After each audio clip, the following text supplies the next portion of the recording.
This problem has two triangles that share a side. The top triangle is a 30, 60, 90. I know that. And the bottom one is a 45, 45, 90. Those two special right triangles have specific ratios that they use. I'll pop them up over here.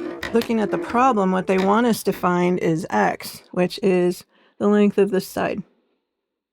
And the side they are sharing is this one.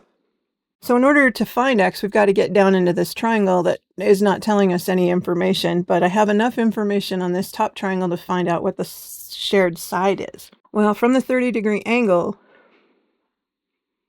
this is your short side, which means everything is based on that. I don't need to know the hypotenuse, but I do need to know this. And this side length will be 6 square root 3 times another square root 3 from the way the ratios work in the 30, 60, 90 triangle.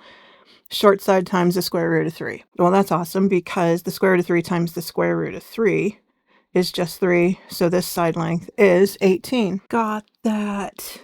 Now in the 45, 45, 90, what we know is that these two sides are the same length. And even though I didn't need to know that side, that's 18. But then if you just use the ratios, you have x equal to 18 times the square root of 2. Fun little problem, huh? Now try this one.